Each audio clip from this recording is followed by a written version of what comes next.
Okay, so let's start with the actual starting of your spa. We've delivered your tub, we put it in place.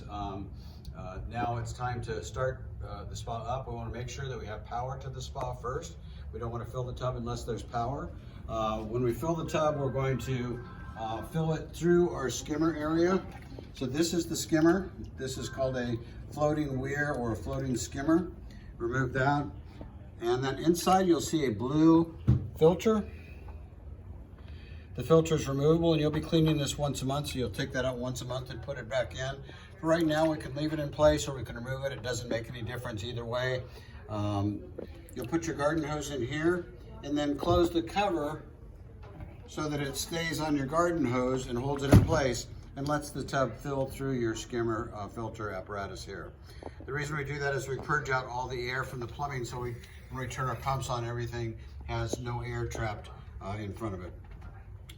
So that's filling of your spa. As far as the level that you want to fill your tub to, if you find your highest jet in the tub, you look around the tub here, you can see our water level. It's covering all of our jets, but it's not allowing our headrest to sit in the water. So we want it between the top of the jet and the bottom of the headrests. Our headrests, let's talk about those a little bit. These are basically a soft foam material, so keep them out of the water. You don't want them sitting down in the water all the time. They have a pin here, so you saw I have to lift this from the back to remove it. I can't just tear it off the spa, or else it may leave the stud right here and actually tear the piece out of the bottom of the headrest. So the headrest fits back into a little hole. This male part fits down into the headrest keeper right there, and then you just locate it over the hole and press it down into place. So once it's in place, it should stay in place without any problems. All of your jets are adjustable, so we can turn the jets on or off right on the jet path itself here. This little jet path or a collar on the outside is an adjustment for the volume for this jet or this jet or this jet or this jet right on them. And all of our models, swing over here a second, Nico, we're going to have this underwater adjustment valve. This is both a valve and a jet in itself. So as we turn this valve, what I'm doing is I'm grabbing the outer portion of this donut here. There's an inner jet ring, but if you grab the outer portion of this and turn with your thumb and the rest of your hand grabbing it, you can turn it, and there's several positions. One position will be all the water coming through here. Another position will be having our power go mainly to that seat. Another position will be going to this seat. And on different spas, it will go to different seats, but the main thing to understand is that this is both a jet and an adjustment. A lot of people use their spa for a long time and don't realize that they could have been adjusting the power here on this valve.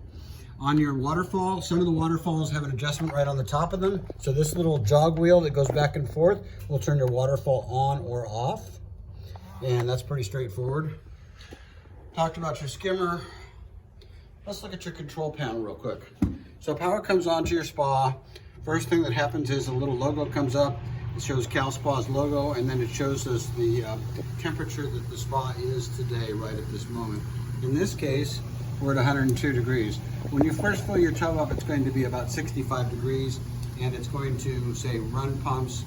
If you just turn your power on and don't touch any of the control panel at all, just leave it set. When power comes onto the unit, it does checks of all the subsystems in the spa, and then it starts the spa heating on low speed. That may take several minutes to happen. Don't worry about it, that's normal. Just let it go ahead and do all of its checks. Then all of a sudden the pumps will come on and they'll heat up to the temperature that you've asked it to. This is our menu button. And we have two basic types of controls. This is a Balboa style control. The other one would be a waterway style control. In our Balboa style control, we hit the menu button and it comes up with 6 or 7 items here that we can choose. We can scroll through the items by using our down. It says cool or down. We can scroll up by using our up or warm button. When we get to a place that we want to, let's go back to heat mode. In our heat mode, if we want to enter that, we hit the menu button one more time and we see 3 choices. Standard mode, and that's the way the spa ships to you. That heats the water anytime the water temperature drops even a degree. And that will have the pumps going several times, maybe an hour in the middle of the night. So probably don't want to leave it there. It's fine for the first startup, but then once you're out of that, you'll want to change that heat mode to our energy saving mode. So energy saving mode now uses what we call our presets filter cycles. So let's go to our filter cycles. Inside filter cycles, we have filter cycle 1. We can set the start time, and we can change that start time by using our up or down arrows. When we're ready, we understand we're happy with our setting, we can hit return, and it takes us back out of the filter cycle. And you can do that for 1, 2, 3, or 4 filter cycles.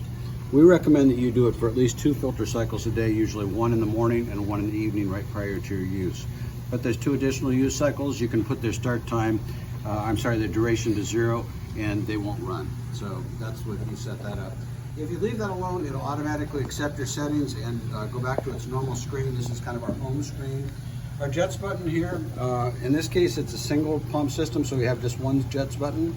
In a double pump system, you would have a second jets button for your second pump. Return just takes you back to the previous screen. Here we weren't in a screen. Lights turns your light on or off, and as you turn your light on, there's several modes. One of the modes is putting all the lighting just scrolling through different colors, so it'll go through its full array of colors.